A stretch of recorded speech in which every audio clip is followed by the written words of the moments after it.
Hey everybody, Graham here. I'm doing this video on my phone because I'm at an Airbnb and don't have anything set up. But I'm making this video because I want to show you why it's, important to sort of be a little bit cautious about where you stay. So this place was advertised as a 2-bedroom. They did not refer to it as an apartment, which is probably good for them because legally I don't think you could call this an apartment. I don't think you could rent it out or anything like that. I just kind of wanted to show you this place and give you an idea of, how bad an Airbnb can be. So let me, so this is where I'm working. Right, that's my little setup there. Now, I don't know if you can see this, but this room is about 6 by 7, and the table takes up pretty much all of it. There's almost no floor space at all. Now, that in it of itself is not a big deal because, it is what it is. Small is okay. I'd even go so far as to call it cramped, but, it's just how it is. Here's one of the bedrooms. Obviously we're dumping all our stuff over here, but this one's not so bad, but you can see that the ceiling is not great. There's gaps and the door frame is unfinished. Now, again, no big deal until we get over here. Here's another door where the door frame is not finished, but we've got gaps here that you can get through, and it's locked so that apparently you cannot go wherever this goes. Now, I don't know where it goes, but based on where the sound is coming from when people upstairs are talking or fighting as they have been, you can, it comes through there. So I'm kind of guessing that's the stairs to go upstairs. Anyway, here we are in the living room. Now, it wouldn't be so bad, but they put these giant sofas in here, and they take up so much of the room. And if I want to get out of here, and the TV is so big, if I want to get out of here, I have to duck behind the TV. So you can see it sticks out way further than the wall. And then we have this lovely staircase here, which is beautiful. Now, let's get into the really fun stuff. Let's take a look at the bathroom. The threshold here, it appears to be just bits of broken tile set in cement. Here we have all sorts of unfinished stuff. Shower stall, no tub. Getting a little mildew and stuff up in here.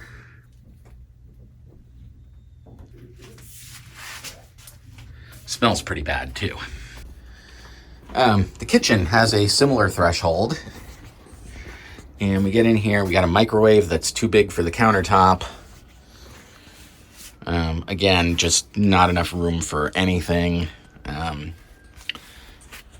Give you an idea of how much space we're working with. There's my feet. And if I stand with my feet about shoulder width apart, I'm taking up the entire space. Here's a cement threshold that doesn't even have any tiles, which is probably good, because I think if you stepped on these in bare feet, you'd probably hurt. Now, this room, this is the bedroom, and this is actually the nicest room in the place. But let me show you some of the more interesting features here. So first of all, the door frame. And you can see that this is not even finished, and that this hole right here just goes completely through into the room. Not only is the door frame unfinished, but the wall isn't even nailed to the other part of the wall. So, it's just sort of placed in here. It looks like had been nails at one point, but it doesn't look like they were ever in this. Oh, I see. It was glued on and it came off. So, there it is. This is our HVAC system. This is a standalone air conditioner. Again, nothing wrong with that in general. and they are good for basements, and I believe we will have one in our new house, but it's just, this is it. I mean, this is pretty much all the ventilation in here. And I mean, you can see the windows are just these sort of tiny little basement windows. That's sort of the general physical condition of the place. Now, what you can't see when I do that is how this place smells. And how this place smells is very, very mildewy. And there's no kind of exhaust or anything in the bathroom. So the bathroom smells like the last however many people have been in there. It's just pretty gross. So we got that. And we've got neighbors upstairs who were fighting this morning, which is wonderful. It's always awesome at 8:30 in the morning to hear it like thumping and bumping and yelling and screaming. It was a little disturbing. I don't know what the propensity among my neighbors might be for violence or anything like that, but it's pretty scary. Just sort of. So the issue here is that the people who own this place, as far as we can tell, I mean, I don't know if there's an absentee landlord or something, but the people who are renting this place out, the people that we've been in contact with, and they're obviously pretty poor. And I can't really blame them for wanting to make a few bucks by using an empty space in their house. The problem is they never finished this place. It needs, obviously you can see all the unfinished doorways and things like that. It needs a lot of work, and they haven't done it. And I don't think it's really fit to be lived in. I mean, even with that air conditioner, it's so humid in here that I have not felt dry the entire time I've been here. Now, granted, some of that is just the fact that it's super humid outside. But even in here, even with the air conditioner, it's still absurdly humid. And I suspect that it's always pretty damp in here because it's a basement. Also, I think you could probably guess from what I've said about the place itself that the neighborhood it's in is not particularly great either. It's a little sketchy. It doesn't look dangerous. I mean, people have stuff out in front of their houses and stuff, and it doesn't look like, and see a lot of graffiti or anything like that. But it's not a great neighborhood. I mean, you can tell. And I don't feel super safe here. And neither does my girlfriend. She's actually reacting to the place much worse than I am and is all guilt-ridden about it because she booked it. But it's not her fault. I mean, who knew? The place is bad enough that we're gonna get out of here. We've booked an extended stay hotel, and we're gonna lose a ridiculous amount of money. I don't think we're gonna get our money back from this place. I think we probably, I don't know, we maybe could.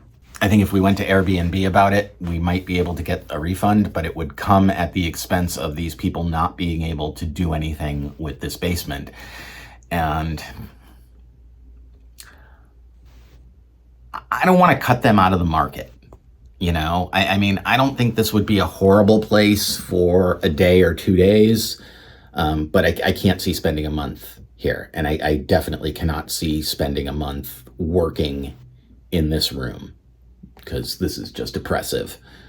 So yeah, we're going to end up losing about $5,000 in between bailing on this place and what we're going to have to spend on the other one. So not ideal. I really wish there was a better way to deal with the housing gap that you have when you buy a house. Or yeah, I guess, not everybody has this problem, but the way things worked with us is that we listed our condo, and got an offer and waited until we had a contract before we started making offers on other houses, because we have to have that money to, make the down payment and stuff like that. So we closed on this place about a month before we found our new place, which means between the closing date on our sale and the closing date on our purchase, we have a gap. And this happens to a lot of people. It's the housing market is so tight right now that unless you have a ton of cash, you have to put up with some pretty major inconveniences to get a place. We had to waive inspection. We had to waive if there's a gap between what the mortgage assessor says the property is worth and what we've agreed to pay for it. We have to cover that ourselves. All of these things that used to be sort of normal contingencies that you'd put in a purchase and sale, you can't do now because it makes you a less attractive buyer. And you're competing against people who are coming in with cash and coming in with, like people who do flipping. It doesn't matter to them when they can get into the place because they're just going to renovate it. They're not trying to live there. They're not going to be homeless if they can't get in.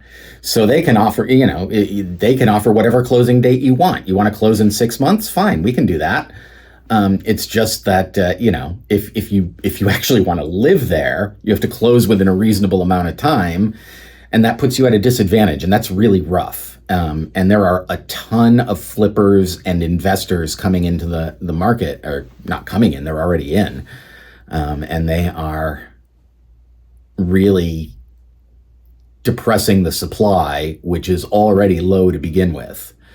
We also ended up offering $50,000 above their asking price just to get the place. And that's normal. My girlfriend found one in the town that we sold in that got 150 over their asking price. It's just insane out there. In 10 years, at least in this part of the country, people are not going to be able to buy a house for less than $1 million. It's absolutely nuts. Anyway, just kind of wanted to show you what's going on here and let you know that if you book an Airbnb, particularly if you book one for a long time, make sure you check it out before you commit to it, because you might end up with something like this. Anyway, there it is. I will talk to you guys later. Hope you're having a great day. Talk to you soon. Graham out. Bye.